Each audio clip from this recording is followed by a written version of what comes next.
Good afternoon. My name is Louise Hancox. I am the Director of Career Innovation for the Honors College. And this afternoon, we're going to be talking about resume basics. So in honors, we spent a lot of time talking about building your story, right? Your story, your honors. And we encourage students throughout their 4 years here to first build their story, but then learn how to effectively tell the story. And your resume is really important because it's the backbone of your professional story. Once you get your resume correct, then you'll be able to use this document to help you flesh out other tools that cover your story, like personal statements for graduate school, like cover letters for a job, and so forth. The important thing to understand about resumes is you are marketing yourself to the recipient of the resume. And for that reason, you must have more than one resume. You're going to tailor each one to the position, to the scholarship, to the opportunity that you're interested in. We do encourage students to have a master resume as well, right? A really long resume that has all your experiences in, then you can use this master resume to as the source for your other resumes. There are two categories of resumes used by undergraduate students. There are academic resumes, or sometimes called undergraduate CVs, and there are work or job resumes. And these are quite similar, but do have some differences. So we'll talk a little bit about them. Work resumes are used to apply for jobs and internships. They're usually limited to 1 page. And you include those experiences that speak directly to the job posting itself. Many big companies use applicant screening software that looks for words from the postings. You can include a summary of qualifications at the top of your resume to make it easier to tailor it to each resume.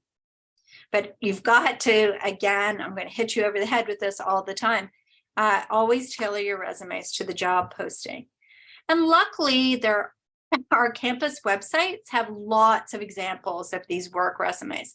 If you look at career.uark.edu and walton.uark.edu, you can find very good examples of work resumes. And both the Walton Career Services and the Career Development Center offer programs and resume reviews with employers in different fields. So really a lot of resources for work resumes. When you're thinking of what to put on a resume, either type really, but especially for work resumes, it's important to consider the national career competencies. So the national body that looks at career development has highlighted these 8 competencies as of value to employers. So communication, leadership, teamwork, critical thinking, technology, professionalism, equity and inclusion, and career and self-development. So when you're composing the bullet points for your resume, and we'll talk a little bit more about the bullets in a minute, think of these as the skills that you're trying to evidence. Here's what a solid work resume might look like, right? There's that summary of qualifications at the top. It's 1 page. It might include your LinkedIn profile link at the top. It has clear sections. The education is the first section. You are students, so your education is your first job here at the University of Arkansas, and everything else is secondary. But you'll see that really this is the kind of plain formatting that we'd like to see. Here's another format. So the one that's entitled First Year Student is what we want our resumes to look like, right? Whether they're work or they're academic. This other one, Eleanor Fitzgerald's resume, this looks good, And in some cases, when you're out in the workforce, if you're a graphic artist or something, it may be appropriate, but we do not advise the students to use this type of resume. We advise students to use this more boring style of resume that students don't want to use, okay? So why? A couple of reasons. One, people who are reviewing a lot of resumes don't want to search around on a complicated 2-column system to find what they're looking for. They want the plain format. They want to find the sections very easily, and they want to read the bullet points about what you have accomplished. Second, applicant screening software does not like columns. So Eleanor Fitzgerald's resume here will fail applicant screening software, and you don't want that, right? So use the one, just a plain resume format in Word. Okay. If work resumes look like this and prefer the plain format, academic resumes insist upon it. Insist upon it. So make sure you're composing your academic resumes, hopefully in Microsoft Word, if not in something like Google Docs, that kind of thing. So they're easy to update. They're just a solid place to do things. So academic resumes, what's the difference? Well, here in the Honors College, we use these for lots of things. We use them to apply for Honors College study abroad and research grants, other scholarships and awards, and for applications to graduate school and law school. These, even more so than work resumes, privilege academics. So you'll include your education, your GPA, if you're a member of the Honors College. You might have any of these sections and more. Honors and awards, research experience, relevant coursework, study abroad, leadership and community service. Leadership and community service are great skills to have for any industry and also for any graduate and professional school. Project work is common in engineering to include on a resume. Why don't you guys go ahead and tell me your year and your major in the chat, and then I'll be able to see if there's anything specific we can call out here. So the good thing about academic resumes is they can go to 2 pages. They are usually not more than 2 pages. And sometimes if you're a freshman, you don't have any more than 1 page, that's fine. But by the time you're a senior, you'll usually have enough for 2 pages. So no matter whether it's an academic resume or a work resume, you're always going to tailor these resumes to the opportunity. Okay, I see we've got a psychology major, a freshman engineer, and a junior in accounting. All right, so lots of different fields, but we can handle all of these. 2 of you are freshmen, so we'll bear that in mind. Okay. So let's start with the basics, right? I've shown you examples of the plain font, plain style, plain paper. Within each section, you're going to place experiences in reverse chronological order, right? That means the most recent items come first. You're going to use past tense for experiences in the past and present tense for experiences in the present. Always put your most relevant information first. So even if you're dealing with a 2-page resume, you want the reader to get your best step first. And to this end, you're going to use categories appropriate to the opportunity: leadership, service, research, depending what it is. If you're applying for a job in accounting, then it would be you could even call it accounting experience, but at the very least you put experience. And if you have an accounting internship or something, you could put that. You might put relevant coursework, for example. For my freshman engineer, you will have a project section, and you'll put your projects on that. Okay, for each experience, you're going to provide 1 to 3 bullet points. And this is hard for students to do, but you're going to have to do it. And these bullet points are there to describe your skills and accomplishments. Don't just list the name of the organization that you're associated with. Those of you coming out of high school, you might have a list of just organizations that you were involved with. You're going to need to flesh that out a little bit. Don't just describe the organization itself. This is very common if you're involved with some sort of service organization. Students think that just by describing the organization, it'll make them look good. You have to put what you did for the organization. Don't just list job duties. Well, what do I mean by this? What I mean here is if you're working for Taco Bell, don't write things like clean tables, took out trash. And it's fine to clean tables and take out trash, but what you're trying to do on your resume is set yourself up for where you're going next. So most of you aren't going to have a career in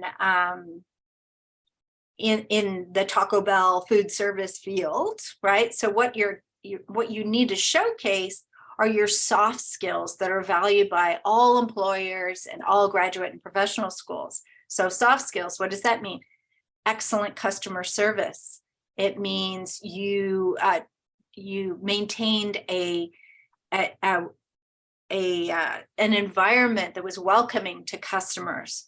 Think in terms of describing what you're doing in those terms. And for these bullet points, you're going to use action verbs to lead them. Words like managed, collaborated, led. And always remember, especially for students, that unpaid experiences can showcase skills and accomplishments just as well or better than paid. Mostly because in unpaid volunteer type work, you have more freedom to take on more responsibility than you do in some paid opportunities. Your resume should be as short as is necessary to showcase your experience. Never include irrelevant information to lengthen.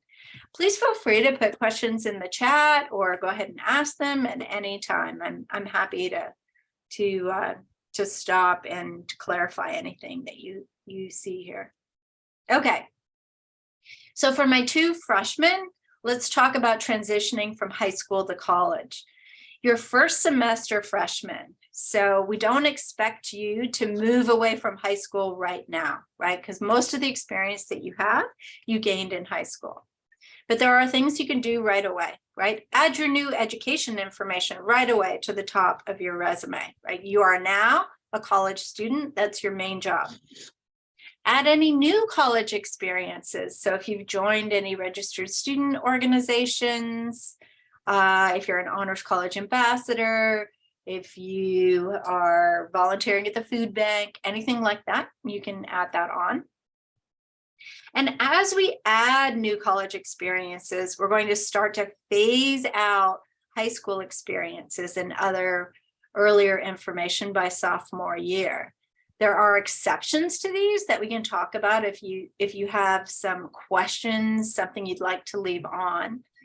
There are certain things that are going to come off very quickly. So your ACT score, we don't need to know about that anymore, right? I know that was really important, but that's gone. You can leave your high school GPA right now if you're a freshman because you don't have a college GPA. But in a couple of weeks, you are going to be receiving your college GPA. So you can go ahead and put that on and you can go ahead and take off your high school GPA. You can, I say here, take out high school clubs and teams. You can leave them on. You're a first semester freshman. You can leave them on for now if you want, but you have to go through the work of outlining bullet points to talk about why they're important. Did you evidence leadership and so forth? Those ones you can keep on. Leave jobs and activities that continue into college. If you did engineering projects in high school and you're an engineer, you can leave those on until you start to run out of room with new experiences. That's the goal, right? If my psychology major, if you did anything, psychology projects or something like that, and accounting and so forth. If you're a junior in accounting, there's probably nothing from high school that's of value to you yet, still. Some items will remain longer though. If you're an Eagle Scout and so forth, you can leave that on. Nationally recognized awards can be left on for even longer. Questions about high school, something about your resume that you're interested in about high school stuff?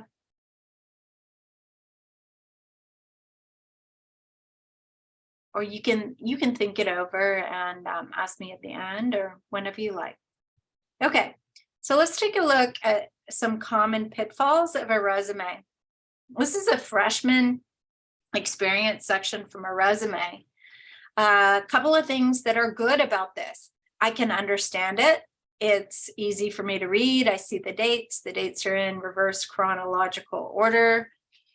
And the other thing that's good about this resume is it's making an argument. I can see a theme here, right? This person is interested in political organizations, interested in government, that type of thing. So it makes some sense. I see some high school on there, but it makes sense. I'm not confronted with the tennis team and not understanding why it's on here. Governor's School, Boys State, Congressional Youth Cabinet, those make sense in the context of an interest in student government. And the other thing I like about it is the student has become, started to get involved here on campus, not running the government, right? But at the access points that are appropriate for freshmen, right? Freshman Leadership Forum, Honors College Ambassador. Other students might have, as I suggested, the food pantry volunteer, really entry level kind of jobs there. Okay, what's not good about it? Doesn't tell me what this student did. I don't know their skills and accomplishments. Okay, so back to the drawing board for this student. And this is what the student came up with next. Looks good, couple of bullet points for each one.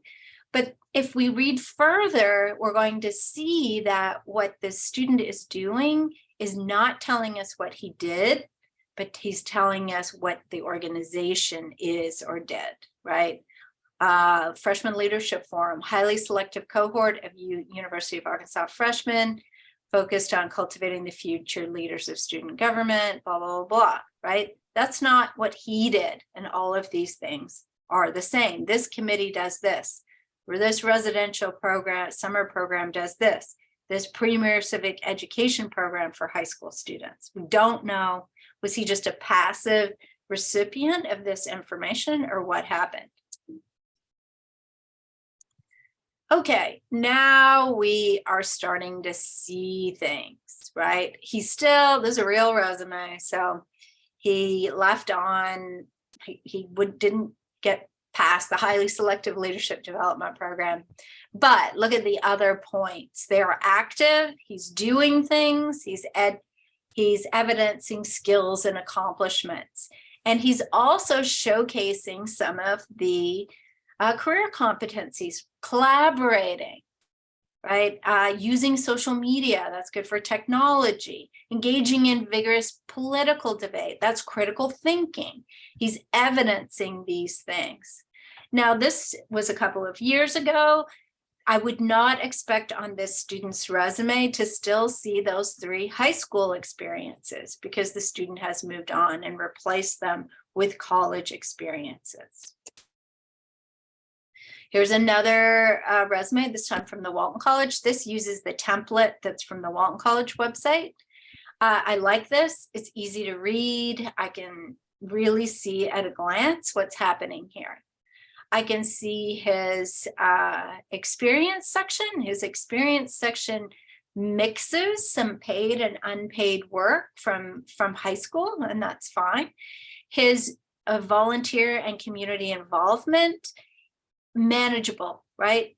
You know, entry level kinds of things, some honors and awards, that's great. And look at the sales associate experience, right? He's working in a store, but still using that job to evidence these soft skills, right? Providing excellent customer service and so forth, right? Even his resume is showing me that he has skills of communication, right? Which is one of the career competencies.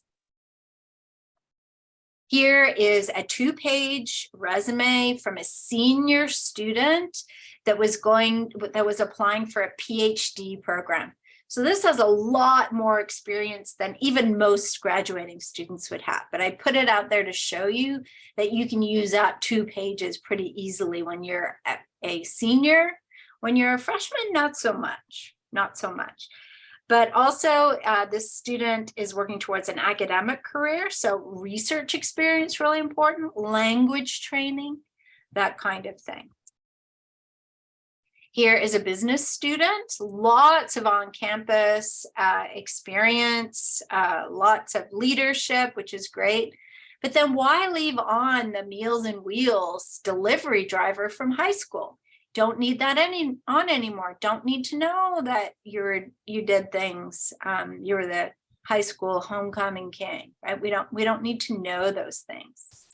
And when I look at this, the student has a lot of leadership and campus involvement, but what's expected in her field of business, is that she will have internships, right? So she needs to think about getting some internships and adding those to her resume.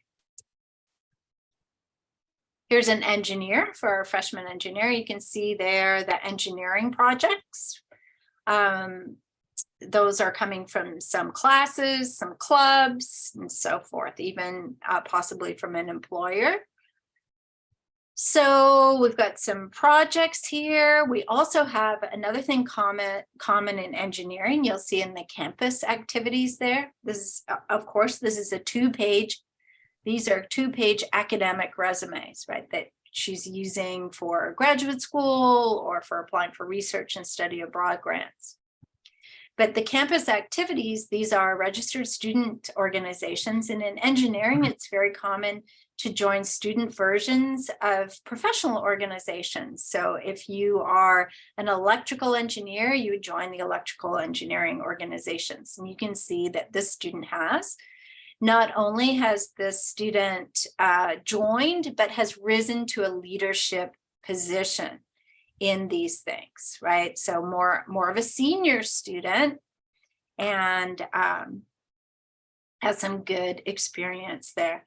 Problem that I saw with the resume, this little international experience section, what is that? It doesn't start with an action verb. Did you study abroad? Because that would be cool, but let's talk a little bit more about that and maybe even move it up as an experience. Here's a student from the Walton College again, just showing you how clean the formatting is, right? Not a Canvas style resume. This 1-page resume right here could be an academic resume or a work resume. It's work ready because it's 1 page. Let's talk about this. I don't have anything to put on my resume. What should this student do, right? We hear this quite a bit. Well, look for leadership and volunteer experiences that you enjoy. If appropriate to your field, go to a career fair and look for a formal internship in your field. Make sure that you have all the relevant project work, papers included. Make sure you have thought of everything unpaid as well. Because sometimes students just don't value the things they've been working on. If you're an engineer and you have a personal project, sometimes computer science students are interested, do their own personal coding projects. I'd put that on a resume as well, put it in the project section. In terms of campus resume resources, there are lots of them. Especially for work resumes. The Career Development Center has that walk-in studio in the Cord. Walton Career Center has good resources. Each of the academic colleges now has their own career counselor. There is a tool, razorlink.arkansas.alumni.org, in which alumni are on that system and they'll review your resumes. Academic resumes, if you're in the Honors College, I'm happy to help you with your resumes as well, or for whatever you need, really. So that's the end of my presentation, and I'll go ahead and stop the recording, and then I'll take your questions if you have any questions that you would like to ask.